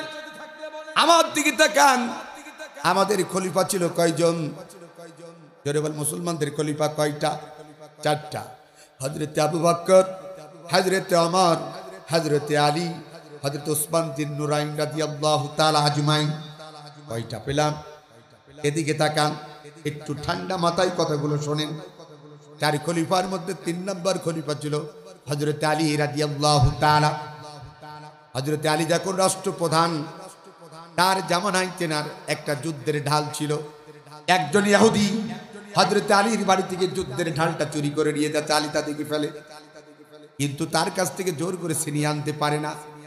এখন আলী চিন্তা করলেন, এই যুদ্ধের ঢাল যদি এখন জোর করে তার বাড়ি থেকে আমি ছিনিয়ে আনি, ওই ইহুদি বাড়ি থেকে যদি আমি নিয়ে আসি, যেহেতু আমি রাষ্ট্রপ্রধান, মানুষ বলবে হযরত আলী হয়তো ক্ষমতার অপব্যবহার করছে। ও রাজশাহী জেলার ভাইয়ারা, হযরত আলী রাদিয়াল্লাহু তাআলা যুদ্ধের ঢাল ইহুদি চুরি করার পরেও তার বাড়ি থেকে জোর করে ছিনিয়ে আনলেন না, ক্ষমতার অপব্যবহার করলেন না, বরঞ্চ রাষ্ট্রের আইনকে তিনি প্রাধান্য দিলেন। তিনি চলে গেলেন তার রাষ্ট্রের যিনি প্রধান জাস্টিস ছিলেন, যিনি প্রধান বিচারপতি ছিলেন, তার কাছে চলে গেলেন। তার নাম ছিল কাজী সুরাহি। কি নাম বললাম? ঠান্ডা মাথায় শোনেন, কি নাম বললাম? কাজী সুরাহি। তার কাছে চলে গেলেন। একজন রাষ্ট্রপ্রধান গিয়ে বলছেন, ও ভাই কাজী সুরাহি, তুমি তো রাষ্ট্রপ্রধান, আমাকে ইহুদি আমার বাড়ি থেকে একটা যুদ্ধের ঢাল চুরি করেছে, আমার বিচারটা একটু করে দাও। আল্লাহু আকবার বলবেন না? আর আমরা হলে কি করতাম? আমাদের গুন্ডা দিয়ে আগে বলতাম তুলে নিয়ে আয়, আছে না নাই ক্ষমতা বাবা, ঠিক না বেটি? হযরত আলী রাদিয়াল্লাহু তাআলা ডাক বললেন, ভাই কাজী সুরাহি, অমুক ইহুদি আমার বাড়ি থেকে একটা যুদ্ধের ঢাল চুরি করেছে, এই বিচার তোমাকে করে দিতে হবে। প্রধান বিচারপতি ডাক দিয়ে বললেন, ভাই আলী, আপনি যতই রাষ্ট্রপ্রধান হন না কেন, এই যুদ্ধের ঢাল আপনার বাড়ি থেকে চুরি করেছে, যদি সঠিক তথ্য প্রমাণ আপনার হাতে থাকে, তাহলে সর্বপ্রথম আমার আদালতে তার বিরুদ্ধে একটা মামলা দায়ের করতে হবে। যদি তথ্য প্রমাণ সঠিক থাকে তাহলে মামলা করতে পারবেন, নাইলে অপশন নাই। আজ আমাদের দেশে বিচার কারোর বিরুদ্ধে যদি মামলা করতে হয় তথ্য প্রমাণ লাগে না, আছে না নাই? গাড়ি পোড়াই রাজশাহী, মামলা হয় গোবিন্দপুর গ্রামবাসী, আছে না নাই? গাড়ি পোড়াই চাপাই নবাবগঞ্জে, মামলা হয় রাজশাহীবাসীর নামে, কতক্ষণ ঠিক কিনা? আবার মামলার নাম কি? গাইবী মামলা। কি মামলা? আল্লাহর কোরআন থেকে হাত থেকে বলে গেলাম রাজশাহীবাসী, আগামী দিনে দেখা হবে কিনা জানি না, যারা স্বাধীন সার্বভৌম বাংলাদেশের মধ্যে এই গাইবী মামলার নামে মিথ্যা মামলা দিয়ে ভালো মানুষগুলোকে কষ্ট দিয়েছে, দিনের পর দিন রাতের পর রাত দ্বারা তাদেরকে ব্যবসা বাণিজ্য থেকে দূরে রেখেছে, পরিবার থেকে দূরে রেখেছে, আত্মীয় স্বজন থেকে দূরে রেখেছে, আল্লাহর ইবাদত থেকে অনেককে দূরে রেখেছে। এই গাইবী মামলার যারা আবিষ্কারক, আল্লাহর দুশমন, নবীর দুশমন, কোরআনের দুশমন, এদের বিচার দুনিয়ার আদালতে যদি নাও হয়, আমার আল্লাহর আদালতে হবে, কেউ তাদেরকে ঠেকাতে পারবে না। কথা বলেন? অথচ হযরত আলী ছিলেন রাষ্ট্রপ্রধান, বলতেছে এই যুদ্ধের ঢালটা যে আপনার, এর যদি সত্য প্রমাণ থেকে আমার আদালতে মামলা করো। হযরত আলী রাদিয়াল্লাহু তাআলা আমার দিকে তাকান, হযরত আলী রাদিয়াল্লাহু তাআলা তার বিরুদ্ধে মামলা করলেন, বলে সত্য প্রমাণ আছে। মামলা করলেন সেই ইহুদির বিরুদ্ধে। প্রধান বিচারপতি কাজী সুরাহি একদিন নির্দিষ্ট একটা তারিখ দিলেন, বললেন, ভাই আলী, ওই দিন আপনি আমার দরবারে আসবেন, আর আমি ইহুদিকেও ধরে নিয়ে আসবো, আপনার যুদ্ধের ঢাল চুরি করেছে তার বিচার করব। নির্দিষ্ট তারিখে আলী রাদিয়াল্লাহু তাআলা হাজির, ওই ইহুদিও হাজির। একজন রাষ্ট্রপ্রধান আসামির কাঠগড়ায় ডান দিকে, বাম দিকে বাদী আর বিবাদী দুই সাইডে, মাঝখানে প্রধান বিচারপতি কাজী সুরাহি। ঠান্ডা মাথায় কথা শোনেন, দেখবেন আমাদের দেশে জাস্টিসরা যখন বিচার করে দুই দিকে বাদী বিবাদী থাকে কি থাকে না, এবং দুই দিকে দেখবেন ছোট্ট ল্যাম্পলিটি লেখা থাকে, যাহা বলিব সত্য বলিব, সত্য বই মিথ্যা বলিব না। দুই পক্ষে পড়ানোর পরে দেখা যায় আমাদের দেশের বিচার শুরু হয় মিথ্যা দিয়ে, কতক্ষণ ঠিক কিনা? হযরত আলী রাদিয়াল্লাহু তাআলা ডান দিকে বাম দিকে সেই ইহুদি প্রধান বিচারপতি কাজী সুরাহি ডাক দিয়ে বলছে, ভাই আলী, এই যুদ্ধের ঢালটা যে আপনার হাতে কোনো সাক্ষী আছে? হযরত আলী দাঁড়িয়ে যান, আমার দিকে তাকান, হযরত আলী রাদিয়াল্লাহু তাআলা দাঁড়িয়ে যান, হাত উঁচু করে ডাক দিয়ে বলে, ও প্রধান বিচারপতি কাজী সুরাহি, এই যুদ্ধের ঢালটা যে আমার, এর এক নম্বর সাক্ষী হচ্ছে আমার নিজের ছেলে হযরতে হাসান, সে জানে এই যুদ্ধের ঢালটা আমার, হাসান হচ্ছে আমার এক নম্বর সাক্ষী। বলেন আল্লাহু আকবার। প্রধান বিচারপতি কাজী সুরাহি ডাক দিয়ে বলছেন, ও ভাই আলী, নিজের সন্তান হাসানকে আমি সাক্ষী হিসাবে মানতে পারি না। এটা বাদে কি আর কোনো সাক্ষী আছে? বলে হ্যাঁ আছে। দ্বিতীয় সাক্ষীর জন্য দাঁড়িয়ে যায়।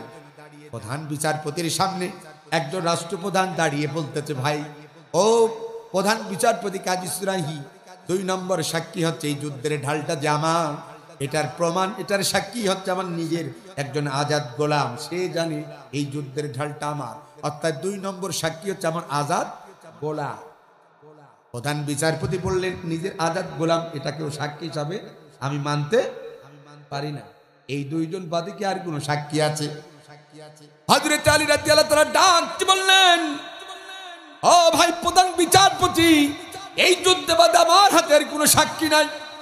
সাথে সাথে প্রধান বিচারপতি কাজী সুরাই ডাকতে বললেন, ও ভাই আলী, আপনি যতই রাষ্ট্রপ্রধান হন না কেন, ইসলামের দৃষ্টিতে 3 জন সাক্ষী সমর্থন উপস্থিত না করতে পারার কারণে আমার আদালতে এই মুহূর্তে প্রমাণিত হলো এই যুদ্ধের ঢালটা আপনার নাই, এই যুদ্ধের ঢালটা ইহুদির। আমি ইহুদির দিকে এই রায়টা দিতে চাই। আল্লাহু আকবার বলবেন না? প্রধান বিচারপতির রায়, একজন রাষ্ট্রপ্রধান, নাম কি হযরতে আলী, তিনি দ্বিধাহীন কণ্ঠে মেনে নিয়ে বললেন, আলহামদুলিল্লাহ। আজ যদি আমাদের দেশের কোনো রাষ্ট্রপ্রধান কারোর নামে যদি মামলার বাদী হয়, কোনো বিচারপতির বাপের ক্ষমতা আছে ওই রাষ্ট্রপ্রধানের বাইরে যে কোনো রায় দেওয়া দিতে পারবে? যদি কেউ দেয়, হয় তাকে আইনা ঘরে থাকা লাগবে, আর নাই তাকে ফাঁসির কাছে চলা লাগবে, আর নাই তাকে বাংলাদেশ থেকে পাগল বানাইয়া বিদেশের মাটিতে পাচার করবে। কথা কান ঠিক যাবে? ঠিক। ইতিহাস জানেন কিনা জানি না, এদেশের সড়ক সংশোধনীর বিলটা যখন আইন পাশ করতে চাইলেন, এদেশে এক হিন্দু বাবু ছিলেন প্রধান বিচারপতি, প্রধান জাস্টিস, নাম কি? এস.কে. সিনহা। নাম শুনেছেন কোনোদিন? এই এস.কে. সিনহা যখন প্রধান বিচারপতি ছিলেন, একজন হিন্দু বাবু, সড়ক সংশোধনীর একটা বিল শুধু স্বৈরাচার হাসিনার বিরুদ্ধে দিতে গিয়েছে, সাথে সাথে আপনারা দেখেছেন তাকে ধরে নিয়েছে শাহজালাল এয়ারপোর্ট থেকে পাগল বানায়া, বউ বাচ্চা ফেলে তাকে সিঙ্গাপুরের মাটিতে পাচার করেছে। কথা বলে ঠিক কিনা? ইতিহাস জানতে হবে মুসলমান। অথচ হযরতে আলী তিনি রাষ্ট্রপ্রধান, তার হাতে নিয়োগপ্রাপ্ত প্রধান বিচারপতি কাজী সুরাহি, তিনি বললেন, ভাই আলী, আমার আদালতে 3 জন সাক্ষী ইসলামের দৃষ্টিতে উপস্থিত না করতে পারার কারণে প্রমাণিত হয়েছে এই যুদ্ধের ঢালটা আপনার নাই, এটা ওই ইহুদির। আমি ইহুদির দিকে এই মুহূর্তে রায়টা দিতে চাই। তিনি স্বেচ্ছায় মাথা পেতে দিয়ে বললেন, আলহামদুলিল্লাহ। আল্লাহু আকবার বলবেন না? হাসি মুখে বেরিয়ে গেলেন। আর ওই ইহুদি খুশিতে যুদ্ধের ঢালটা নিয়ে তিনিও বেরিয়ে যায়। আলী রাদিয়াল্লাহু তাআলা যেদিকে যায়, পেছনে পেছনে যায় আর ডাক দিয়ে বলে, ও ভাই আলী, একটু দাঁড়াও। হযরত আলী রাদিয়াল্লাহু তাআলা থমকে দাঁড়িয়ে যায়, পেছনের দিকে তাকিয়ে দেখে সেই ইহুদি যে তার যুদ্ধের ঢাল চুরি করেছিল, ঢাল সহ দাঁড়ানো। হযরত আলী ডাক দিয়ে বলে, ও ভাই ইহুদি, এই যুদ্ধের ঢাল নিয়ে দাঁড়িয়ে আছো কেন? এটা তো তোমাকে দিয়ে দিয়েছে প্রধান বিচারপতি। এই যুদ্ধের ঢালের প্রতি আমার আর কোনো অভিযোগ নাই, আমার কোনো দাবি নাই, তুমি নিয়ে যাও। প্রধান বিচারপতি তো রায় দিয়েই দিয়েছে, তারপরে কেন ডাকো? ইহুদি ডাক দিয়ে বলে, ভাই আলী, এই জন্যই ডাকতেছি, কারণ হলো এই যুদ্ধের ঢালটা আমারও নাই, এই যুদ্ধের ঢালটার প্রকৃতপক্ষে মালিক হলেন আপনি। আলী ডাক দিয়ে বলে, বলো কি? বলে, হ্যাঁ।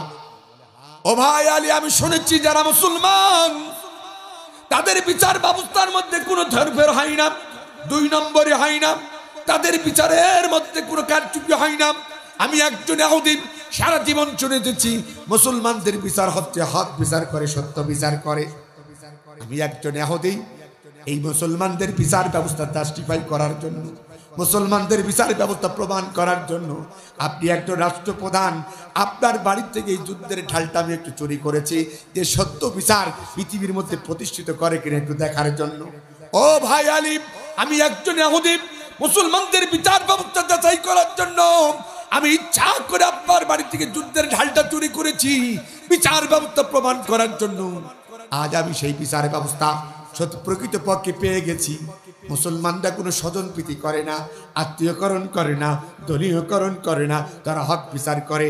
তা না হলে আপনি হলেন রাষ্ট্রপ্রধান, আপনার নিয়োগপ্রাপ্ত প্রধান বিচারপতি আপনার দিকে রায়টা না দিয়ে আমার মতন ইয়াহুদের দিকে রায়টা দেয়। অতএব সেই ধর্ম কোনোদিন খারাপ হতে পারে। এই নিন যুদ্ধের ঢালটা, এই যুদ্ধের ঢালটা আমি আপনাকে ফেরত দিয়ে দিলাম। এবং মুসলমানদের বিচার ব্যবস্থা তো চমৎকার সুন্দর, আমার সেই বিচার হয়ে গেছে, দেখা শেষ। অতএব এখন যেই ধর্মের মধ্যে কোনো বক্রবাজি নাই, ধানাই পালাই নাই, সেই ধর্মটা আপনার হাতে হাত থেকে এখনই কালেমা পড়ে মুসলমান হতে চায়, বলেন না কেন সুবহানাল্লাহ। ও রাজশাহী জেলার ভাইরা, অতীতের ইতিহাস দেখেন, মুসলমানদের বিচার ব্যবস্থা দেখে অনেক ইহুদি খ্রিস্টানেরা অতীতে কালেমা পড়ে মুসলমানিত্ব গ্রহণ করেছে। আর বর্তমান 90% মুসলমানের দেশে আমার দেশের বিচার ব্যবস্থা দেখে কুত্তা পর্যন্ত ভয় পায়, না জানি কখন যাবজ্জীবন কারাদণ্ড ডেকে দেয়। কথাখান ঠিক কিনা? স্বাধীনতার 54টি বছর পার হয়েছে। ইন্নাল্লাহা ইয়ামুরু বিল আদলি, আল্লাহ যে বললেন নিশ্চয় আমি তোমাদেরকে দুনিয়ার মধ্যে ন্যায় বিচার করার জন্য পাঠিয়েছি। আমাদের দেশে ন্যায় বিচার নাই। কথাখান ঠিক তবে ঠিক, ন্যায় বিচার আছে? ন্যায় বিচার যদি থাকতো ব্রিফকেস ভর্তি টাকা নিয়ে হেলিকপ্টারে কেউ পালাই যেতে পারতো না দাদার দেশে। কথাখান ঠিক কিনা? ন্যায় বিচার যদি থাকতো, একজন ভাষা সৈনিকের সন্তান আব্দুল্লাহ আজমি এই বাংলাদেশের সেনাবাহিনীদের একজন উজ্জ্বল নক্ষত্র, বাবা ইসলামী আন্দোলন করার অপরাধে কলিজার টুকরা সন্তানকে সাসপেন্ড করা হয়, চাকরিচ্যুত করা হয়। শুধু তাই নয়, তাকে ধরে নিয়ে যে আয়না ঘরের মতো জঘন্য একটি ঘর তৈরি করে তাকে বন্দি করে রাখা হয়েছিল। কথা বলে ঠিক কি? শুধু তাই নয়, বাংলাদেশে বেকারদের বেকারত্ব দূর করার জন্য এদেশে প্রকৃতপক্ষে বুদ্ধিজীবী ছিলেন শহীদ বীর কাশেম আলী ভাই। ইসলামী ব্যাংক হসপিটাল আর রাবেতা অসংখ্য প্রতিষ্ঠান করে তুলেছিল এ জাতির বেকারত্ব দূর করার জন্য। কোনো ছাত্র স্কুল কলেজ থেকে বের হওয়ার পরে যেন বেকারত্ব না থাকে, তাদের হাতে যেন একটা সার্টিফিকেট তুলে দিয়ে তারা যেন ক্ষান্ত না থাকে, তাদেরকে চাকরির ব্যবস্থা করার জন্য তারা বিভিন্ন প্রতিষ্ঠান গড়ে তুলেছিল। কিন্তু তাদেরকে ফাঁসির কাস্টে ঝোলানো হয়েছে। শুধু এতটুকুই ক্ষান্ত না, তাদের কলিজার টুকরা সন্তান ব্যারিস্টার নাম শুনেছেন? আরমান নাম শুনেছেন? তাকেও কারাগারের মধ্যে দীর্ঘদিন বন্দী করে রাখা হয়েছে। আলো বাতাস, পৃথিবীর আলো বাতাস থেকেও তাদেরকে দূরে রাখা হয়েছিল। কথা বলেন ঠিক তবে ঠিক। এই যে ডক্টর ইউনূস কয়েকদিন আগে 6 মাস পরে হলো দেরিতে গিয়েছে, গিয়ে দেখে কবুতরের ঘরের মতন কুঠি, পাটাও মেলাতে পারে না, বাজার শাট করতে পারে না, পেছনে হাতগুলো এইভাবে দিয়ে দিনের পর দিন রাতের পর রাত পৃথিবীর আলো বাতাস শুধু নাই, বলে যার টুকরা সন্তান স্ত্রীদের কাছ থেকে দূরে রাখা হয়েছিল। কথা বলেন ঠিক? এই নির্মম ইতিহাস। ন্যায় বিচার যদি বাংলাদেশে থাকতো, আমার দেশের কোন স্বৈরাচার এই কলিজার টুকরা সন্তানগুলোকে, বাংলাদেশের মেধাবী মানুষগুলোকে, যারা ফেন্সিডিল খায় না, যারা ইয়াবা খায় না, যারা পিতৃতুল্য শিক্ষাকে হাত তোলে না, যেই তরুণগুলো মধ্য, হে তরুণ তুমি কি মুক্তি পেতে চাও? আল কোরআন তোমাকে হাতছানি দিয়ে ডাকছে, হে তরুণ তুমি কি মুক্তি পেতে চাও? এই যে কোরআনের পক্ষে, এই যে ইসলামের সুচিতাল পতাকা তলে তাদেরকে আয়না ঘরে বন্দি করে রাখতে পারতো না। কথা বলে ঠিক কিনা? কষ্ট হয়। তাহলে শেষ বক্তব্য দিকে তাকান, 6টা বিষয় কথা বলেছেন আল্লাহ। নাহাল 90 নম্বর আয়াতের মধ্যে কয়টা? 3টা আদেশ, 3টা নিষেধ। 1 নম্বর ন্যায় বিচার, ন্যায় বিচার, ন্যায় বিচার প্রতিষ্ঠার সংগ্রাম বাংলাদেশে আমাদের চলবে। এতে যদি এই ন্যায় বিচার প্রতিষ্ঠা করতে গিয়ে আমাদেরকে আবার 90 রাজাকার বলে, আমাদেরকে আল বদর বলে, আমাদেরকে আল শাম বলে, আমাদেরকে স্বাধীনতা বিরোধী বলে, আমাদেরকে উগ্রবাদ বলে, তবে এই কাজ থেকে আমরা পিছু হব না। কারা কারা দুই হাত তুলে আল্লাহকে দেখা। সত্যের সেনানীরা নেবে না তবে ইসলাম, আমাদের সংগ্রাম চলবে অবিরাম। সত্যের সেনানীরা নেবে না তবে ইসলাম, আমাদের সংগ্রাম চলবে অবিরাম। এই স্লোগানে মুখরিত হক জনপদ, এই স্লোগানে মুখরিত হক জনপদ। অন্তরে দীপ্ত শপথ, অন্তরে দীপ্ত শপথ। আল্লাহু আকবার বলেন। তাহলে ন্যায় বিচার আমরা করবো ইনশাআল্লাহ। এখন শেষ বক্তব্য যেটা বলতে চাই, মাহফিলটা হচ্ছে কিসের উদ্যোগে বলেন তো? মাদ্রাসার উদ্যোগে। এখনই মুনাজাত হবে, প্লিজ টাকা দেন আর না দেন, আপনাদের দুটি পায়ে হাত থেকে বললাম, আমি কালেকশনও করতে পারি না, আমাকে কে কথা বলেও নি, তবে বিবেকের কাছে একটা প্রশ্ন জাগবে, কয়েক মিনিট প্লিজ, যেটা উঠবে এই 5 মিনিটের মধ্যে আমি শেষ করে দেবো, যেটা উঠবে আমি মনে করি সেটা ওই কাতারের লোক, কোন কাতারের লোক?